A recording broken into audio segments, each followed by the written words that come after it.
Hey guys, and welcome back to the Lit Shop.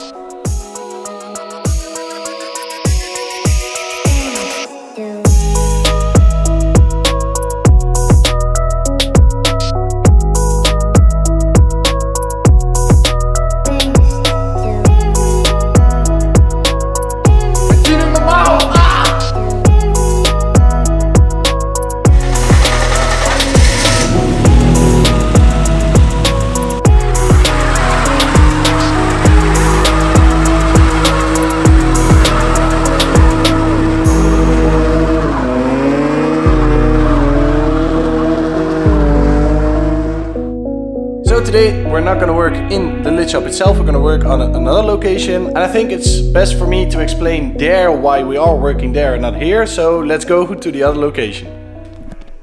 This is the place where we're going to work on my Lexus because, well, a few weeks ago, actually 2 weeks ago, I drifted a roundabout and I neglected my oil level for several months. So I didn't have enough oil in it and I went on the little higher bit of the roundabout with my front wheel, so the car was a bit slanted and I think it sucked up some air. So I got rod knock in the IS and we'll show you in a little bit, but first we need to get that behemoth out of the way again. But luckily today I'm not alone, we got Bouke. So I'm not alone, we're with the two of us. We need to move that thing and we need to get the IS inside, and then we need to find an engine to swap my broken engine with. So yeah, I think that sums it up. Let's move some stuff around and get the car inside. Yeah, I was looking at that the last time I did it and I think you skipped a step, but let's see. Me? Yeah. Where? Down. Do you have a switch? Yeah, there's a switch here. Oh! Yeah, you got power, it's good. Let's see you move this thing. How the fuck does this work? Yeah, you need to hold it, it needs to wind up a bit. Hold it! I'm holding it.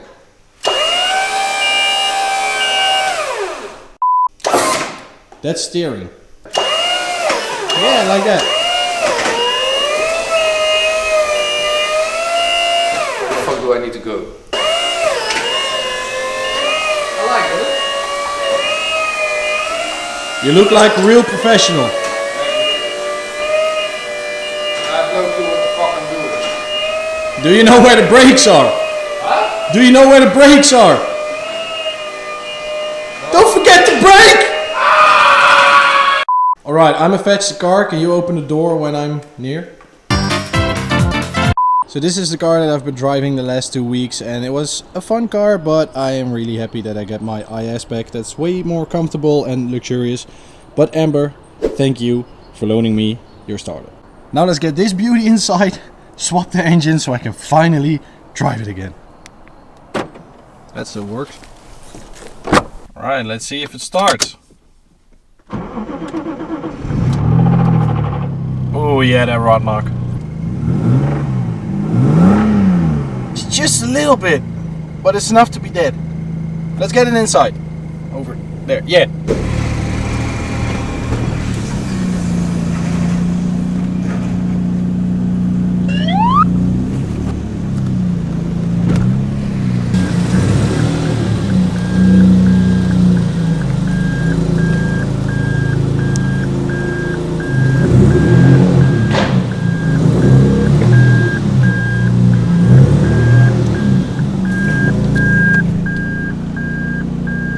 Yeah, it's not your really obvious rod knock that makes you cringe like hell, but it is there on startup and on revving. So it is dead. Yes. Yes. But we're gonna fix it today, so we're gonna yank this one out and we're gonna chuck another one in and then it should work. Yeah, that's not something we have to change. Yeah, but you need to take the thing out. The thing. That thing, you need to take out. What, the cover or something in there? No, don't chuck my cover. Okay, so in here, somewhere in the graveyard of 1Gs and other broken engines, we have two that are supposedly good. But we're not sure. We're gonna test that one because that looks way more promising. And if the compression on that one is good, Then we're gonna take mine out and swap it with that one, and then I can also do my clutch because that was going out, and we can give it new oil, and maybe this time maintain good oil levels so you can maintain good oil pressure. Yes, let's start doing shit.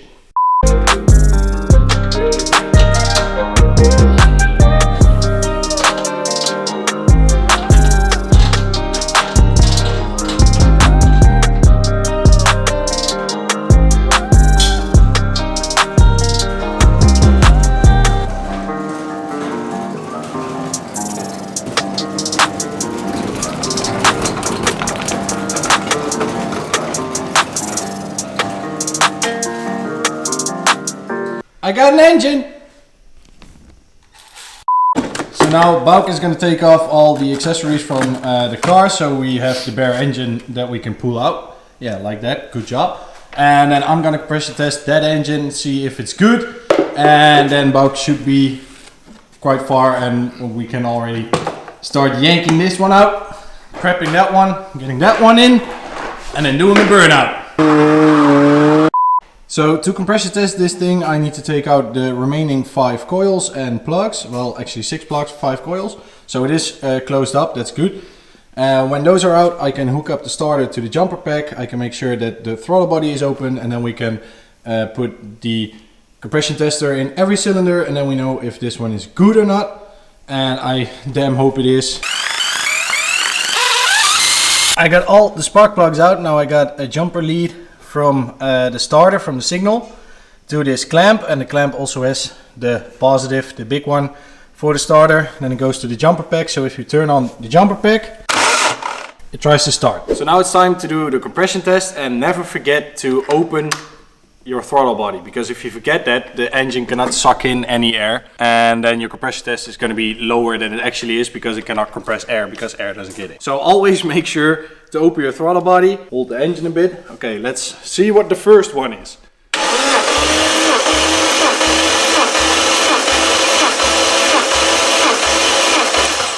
Oh, that's good. That's even dry. I didn't put any oil in it, because if your reading is low and the engine has been sitting for a while, just pour a little bit of oil down there so the rings can sit better, they can come loose, and then your compression usually goes up. If it doesn't, your engine is done, and if it goes up by a lot, your rings are done.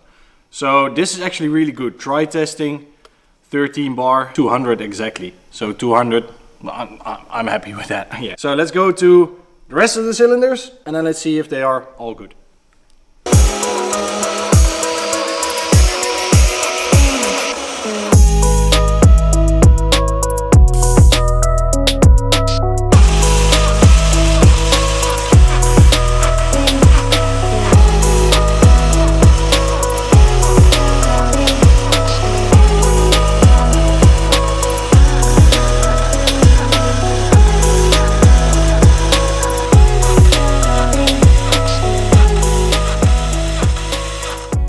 So now that we know the compression on every cylinder is good, it's actually really good for a dry test.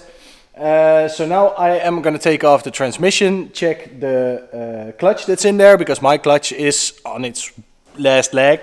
So if that one is good, we're going to use that one. If it's not, we got a lot of OEM parts, so I'm sure we're going to find a clutch in there. But I hope that that one is good, so that that's easier. It's less expensive, it's easier. And then while I'm doing that, you are gonna take apart the car further, just disconnect everything. Yeah. And I think by the time that I'm done with the trans, Bouke is done with taking everything apart, then we can take that engine out, swap the engine loom, because this is apparently a right-hand drive engine, I didn't know that.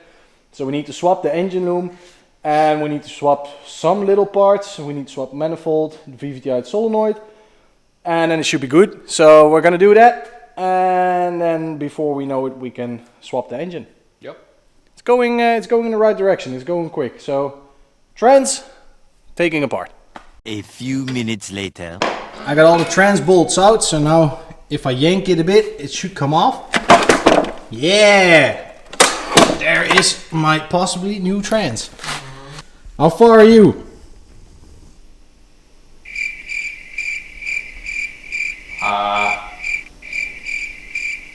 50-50. Good enough. The clutch actually looks pretty good. There's a lot of life left in there. So I'm just gonna grab some sandpaper. I'm gonna get all the rust off, just make it a bit rough. Do the same to flywheel. Flywheel also feels fine because this is a dual mass flywheel, so the middle part can move a bit, and if it moves too much or can spin around, it's done. But this one actually feels pretty good. So I'm gonna clean up the clutch, then put it back on there, and then get the trans that has been leaking a bit maybe back on the engine. A little longer than a few minutes later. So I got the wiring loom off of that one, and now we're almost ready to take this one out. They ask you how you are, you just have to say that you're fine when you're not really fine. Everything is disconnected on the bottom side. So now we're gonna lower it down, and then, well, actually everything is disconnected on the top side as well. So now we can take it out. Woohoo!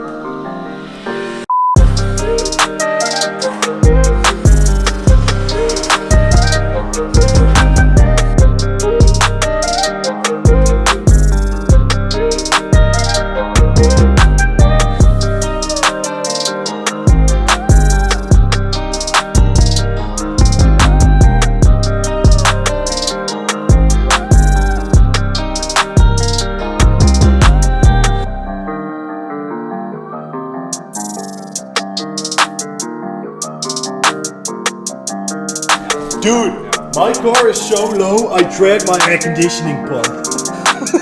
Okay, so now it's time to not hook yourself up to the lift or to the crane. I'm gonna hook up the engine to the crane, I'm gonna yank it out, and wait, let me just you go hang, boy.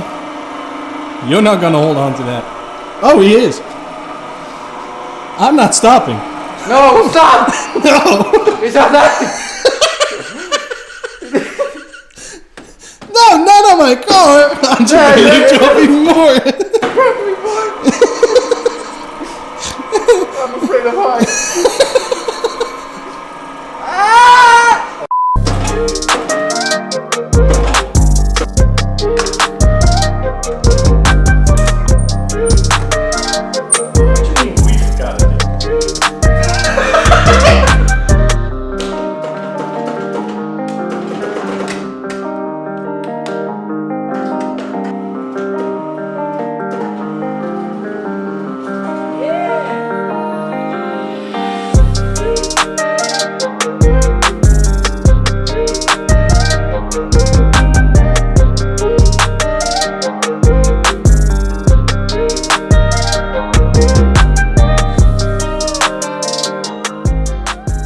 It is actually a good thing that we were changing the engine, but because we're finding a lot of stuff that weren't really connected right. We got a trans bolt that's backed off, and the rest is, well, all quite loose.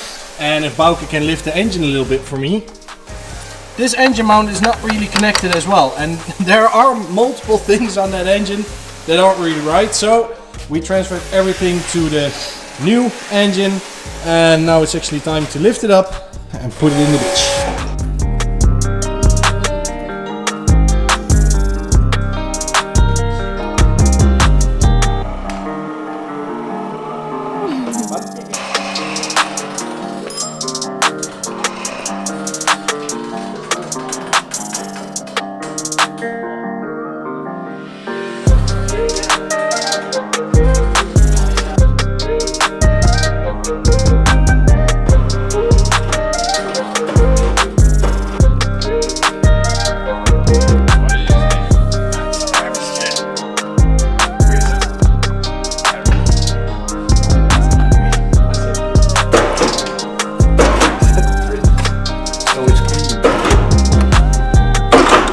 I'm in.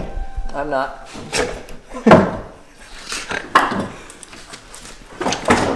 Oh. What are you doing? Now it's out. Oh. God damn it. Oh, yeah. Satin! Satin! Well, now I'm not in. No, I'm not anymore, no. Almost. Why is it not going in? What's going on in here? Well, it ain't going in. No, suck it. No, I'm not in. No! Where are my holes? No, I didn't. Nope. Great. There are the holes.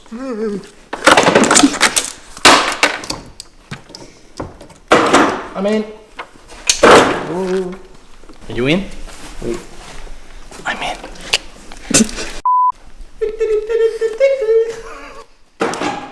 Alright. So, now that the engine... Now that the engine is in, we can put it back on the lift, we can put it up in the air, connect everything on the underside, then put it back down, connect everything on the top, and it should be done. So then it's fluids, starting, burnout, going home. Yeah, okay, let's do it. It's in my mouth. Ah!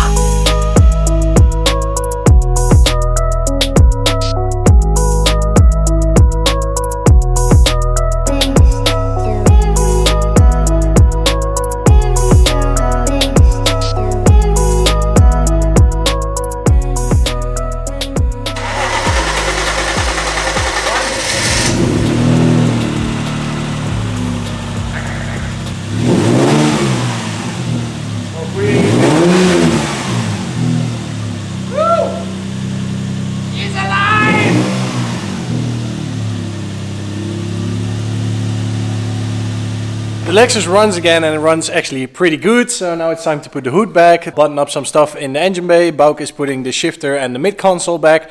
And then it's time to get it off the lift, warm it up, and do the first burnout with this engine and probably break it again. But that's fine. It's all fine. But I'm happy that it's done and it's working. So let's finish it up and do a burnout.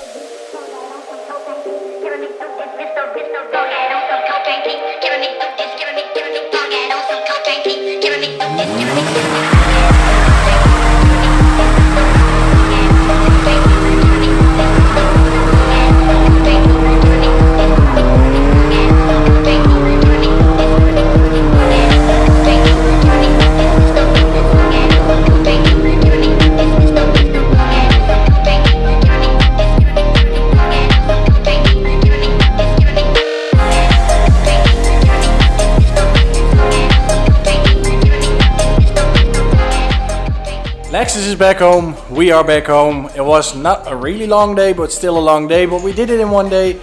Engine is good as far as I know. My power steering pump could be better, so I think I'm gonna take my old power steering pump from the 1G that we took out and put it on this one. And then everything should be good. It feels fine, drives fine. It does burnout, it does skid, so I'm happy as can be. So now we're gonna enjoy the rest of our Sunday. This is gonna be it for the video. If you didn't already, make sure to drop a like down below and subscribe if you're down there, and I'll see you guys at the next one.